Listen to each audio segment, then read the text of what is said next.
गुरुचरित्र मराठी के ओवी रूप में एक पवित्र और पावन ग्रंथ है। इसे श्री सरस्वती गंगाधर ने लिखा है। ये गुरु सिद्ध और शिष्य नामधारक के बीच बातचीत से उत्पन्न हुआ है। मूल पाठ में 53 अध्यायों में लगभग 7000 श्लोकों में 2 अवतारों के जीवन और शिक्षाओं का वर्णन है। 19वीं सदी के अंत में दत्तात्रेय परंपरा के प्रसिद्ध संत परमहंस परिव्राजकाचार्य श्रीमद् वासुदेवानंद सरस्वती स्वामी महाराज ने इस कृति का संस्कृत में बराबर संख्या में श्लोकों में अनुवाद किया। बाद में भगवान दत्तात्रेय ने उन्हें दर्शन देकर बताया कि हिंदू धार्मिक अनुष्ठानों से संबंधित विवरण कृति के उचित विषय का उल्लंघन कर रहे हैं और उन्हें इसे 2000 श्लोकों में संक्षिप्त करने का निर्देश दिया गया, जिसे लोकप्रिय रूप से संहितान गुरु द्विसहस्री के नाम से जाना जाता है। इन दोनों गुरुओं के साथ अनेक चमत्कारिक कार्य जुड़े हुए हैं। इनमें से 5 कार्य श्रीपाद श्रीवल्लभ से संबंधित हैं, अध्याय 5 से 10 तथा 26 कार्य श्री नरसिंह सरस्वती से संबंधित हैं, अध्याय 11 से 51। इसके अतिरिक्त अनेक पौराणिक कथाएं भी उदाहरण के रूप में इस ग्रंथ में वर्णित की गई हैं।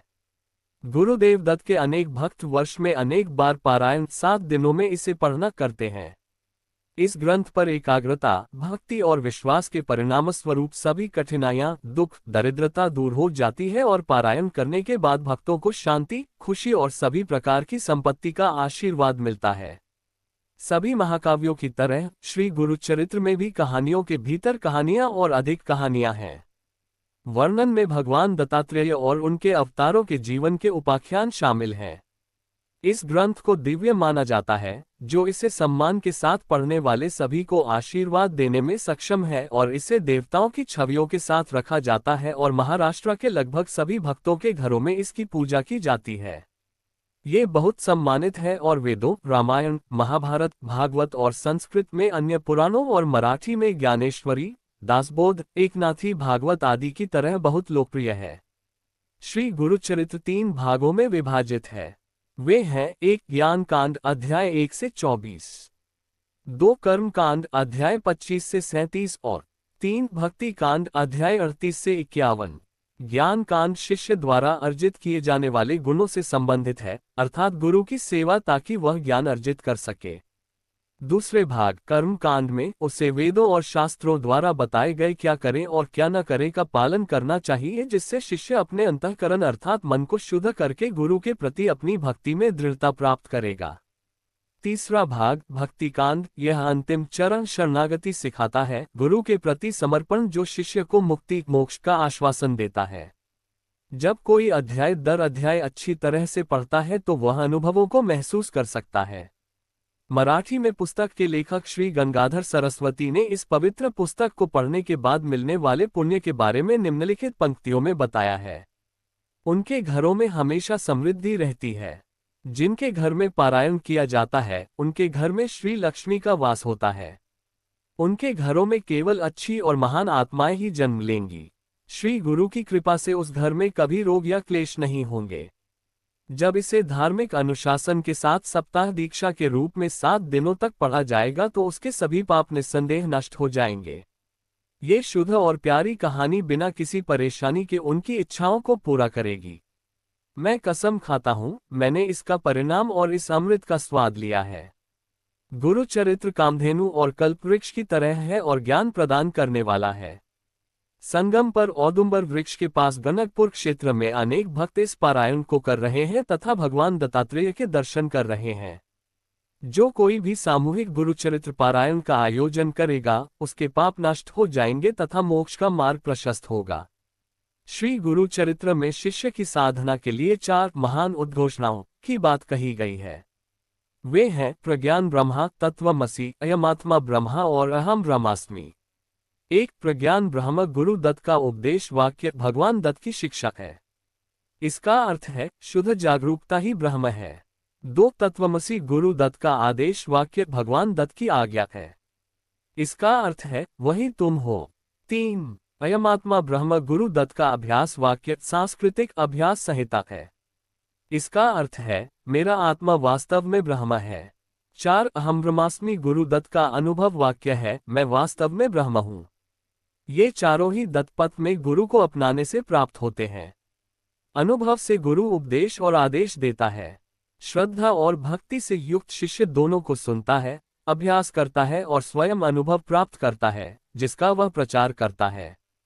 ब्रह्म कीटक न्याय के अनुसार बदसूरत दिखने वाला भरिंग का रूपांतरण हो जाता है और वह सुंदर ब्रह्म में परिवर्तित हो जाता है।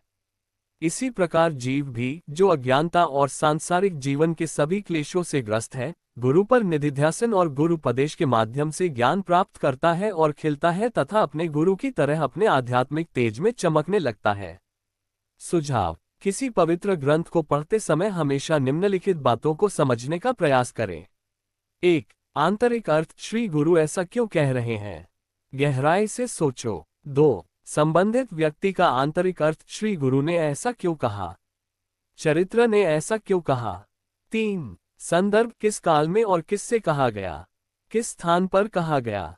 4. परिस्थिति: निम्नलिखित घटना किस कारण घटित हुई? 5. रहस्यमय पहलू: कुछ पवित्र ग्रंथ कुछ खास बातें कहते हैं। श्री गुरु चरित्र एक पुस्तक के रूप में दिव्यता का एक जीवंत अवतार है। हमें प्रार्थनापूर्ण दृष्टिकोण के साथ पढ़ना होगा। श्रद्धा के साथ पढ़ें, भक्ति के साथ पढ़ें, आंसुओं के साथ पढ़ें। गुरु चरित्र का पाठ मन को साफ करता है, अगर नाटकीय रूप से नहीं तो धीरे धीरे, लेकिन कुछ साधकों के लिए यह बहुत तेजी से हो सकता है। विश्वास के साथ श्री गुरु चरित्र का एक स्पर्श मात्र आपकी समस्याओं का समाधान करेगा। चूंकि यह पूरी पुस्तक अपने आप में एक मंत्र की तरह है, यह एक शक्तिशाली पुस्तक है और इसे कुछ नियमों के साथ पढ़ा जाना चाहिए। ये नियम पुस्तक में ही दिए गए हैं। पुस्तक को या तो 7 दिनों में, जिसे सप्ताह कहा जाता है, या 3 दिनों में, या 2 दिनों में, या 1 दिन में पढ़ा जाना है। भगवान दत्तात्रेय हृदय की इच्छा पूरी करेंगे और सांसारिक अस्तित्व का डर नष्ट हो जाएगा। गुरु चरित्र पारायण के लिए पालन करने योग्य नियम। 1.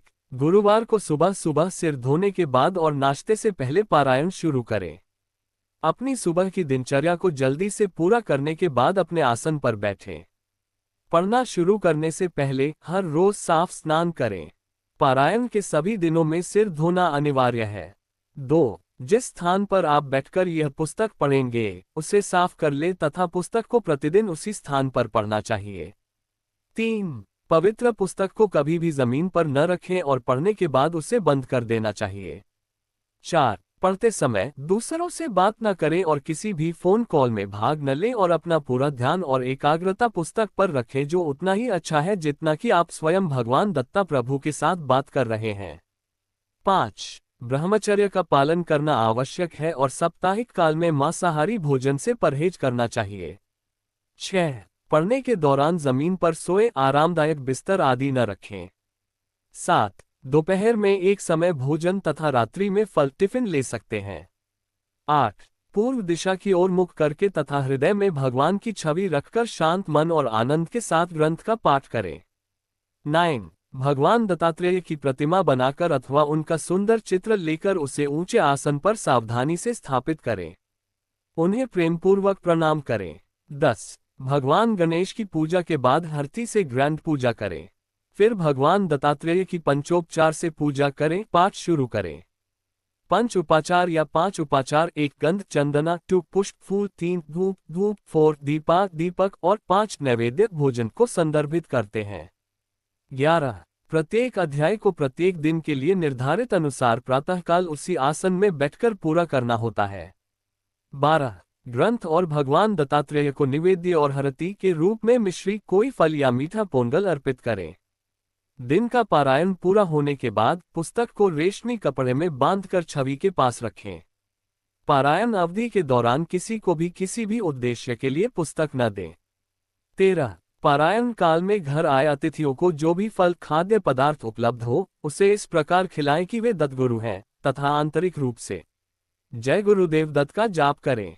घर के बाहर भिक्षा मांगने आए व्यक्ति को दक्षिणा अवश्य दें। 14. सप्ताह समाप्त होने पर पुस्तक की पूजा करनी चाहिए। 8वें दिन भगवान दत्तात्रेय को नैवेद्य अर्पित करके मित्रों, संबंधियों तथा साधुओं को भोजन कराएं तथा यथाशक्ति उन्हें दक्षिणा दें। अंत में गुरु के चरणों में प्रणाम करके उन्हें उचित दक्षिणा दें या किसी अच्छे दत्त मंदिर में भेज दें। दक्षिणा का उद्देश्य धन के प्रति भौतिक आसक्ति को दूर करना और कर्मों के निवारण में सहायता करना है। इससे भगवान दत्तात्रेय प्रसन्न होंगे और भक्त को आशीर्वाद देंगे।